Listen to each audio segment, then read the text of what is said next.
Welcome to my channel bank Nifty master. So, నిన్న ఒక చిన్న బ్రేక్ ఇచ్చాననమాట. సో, నిన్న బయట పనులుండి కొంచెం అది చూసుకొని, సో, నిన్న ట్రేడింగ్ అవ్వలేదు. At the same time video కూడా చేయడానికి అవ్వలేదు.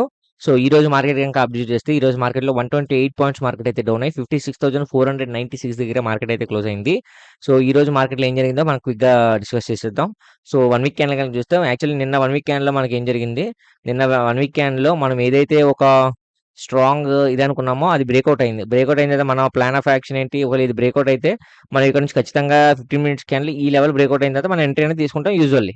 సో, ఈ లెవెల్ బ్రేకౌట్ అవ్వలేదన్నమాట. సో, ఈ లెవెల్ బ్రేకౌట్ అవ్వలేదు. మళ్ళీ మార్కెట్ ఒక కొలాప్స్ అయితే జరిగింది. సో, కొలాప్స్ జరిగిన తర్వాత మార్కెట్‌లో మనం ఎక్కడ ఎంట్రీ తీసుకున్నాం అనేది క్లియర్‌గా చెప్తా చూడండి. మార్కెట్‌లో ఇక్కడ ఫాల్ అయ్యి మళ్ళీ రికవర్ అయిన తర్వాత ఇక్కడ ఫాల్ అయింది చూసారా? ఇక్కడ మనం ఎంట్రీ తీసుకున్నామన్నమాట. ఎప్పుడైతే ఇక్కడ ఫాల్ అయ్యి రికవర్ అయిన తర్వాత ఇక్కడ ఫాల్ అయిందో, ఈ లెవెల్‌లో మనకు ఒక కైండ్ ఆఫ్ ఇండికేషన్ ఏంటంటే ఓకే. మార్కెట్ అప్ టు ఈ లెవెల్ వరకు ఫాలో అవుద్దని మాకు తెలుసు. సో, దాన్ని బేస్ చేసుకొని ఎంట్రీ తీసుకున్నాను. సక్సెస్‌ఫుల్‌గా అయితే నేనైతే ఒక సింగిల్ ట్రేడ్ తీసుకున్నాను ఫ్రెండ్స్. ఈరోజైతే నేను ఎక్కువ ట్రేడ్ తీసుకోలేదు. ఎందుకంటే మన ప్లాన్ ఆఫ్ యాక్షన్ ఏంటి? ప్లాన్ ఆఫ్ యాక్షన్ మనది కాల్ సైడ్. కానీ ఇక్కడ మనకు మార్కెట్ అయితే ఫాల్ అయింది. సో, ఫాల్ అయింది కాబట్టి మనం సింగిల్ ట్రేడ్ తీసుకున్నాను. రిస్క్ తీసుకున్నాను. రిస్క్‌లోనే సక్సెస్ అయ్యాను. దాని తర్వాత ఎటువంటి ట్రేడ్ తీసుకోలేదు. యాక్చువల్లీ ఇక్కడ మొమెంటమ్ అయితే జరిగింది.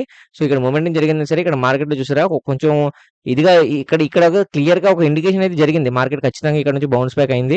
ఇక్కడ నుంచి మార్కెట్ ఖచ్చితంగా రికవర్ అవుద్దని ఒక ఇండికేషన్ అయితే జరిగింది. మనం ఇక్కడ కాల్ ఆప్షన్ తీసుకున్నాం. మనం స్టాప్ లాస్ ఇక్కడ పెట్టుకున్నా మనకు ఖచ్చితంగా టార్గెట్ అనేది హిట్ అయ్యేది.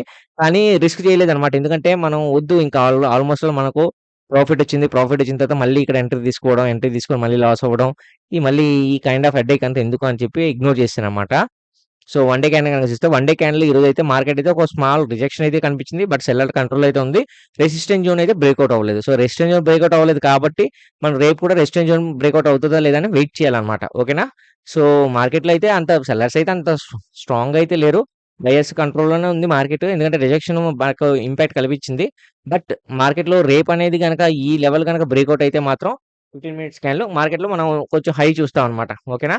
సో, నేనైతే support and resistance level video అంటే పెడతా. మీకు కావాల్సిన స్క్రీన్‌షాట్ తీసుకోండి. తిరిగి మళ్ళీ మనం రేపటి వీడియోలో మళ్ళీ మనం కలుద్దాం. నా వీడియో గనుక నచ్చితే వీడియోని లైక్ చేసి ఛానెల్ అయితే సబ్స్క్రైబ్ చేసుకోండి. ఓకేనా ఫ్రెండ్స్? Thanks for watching.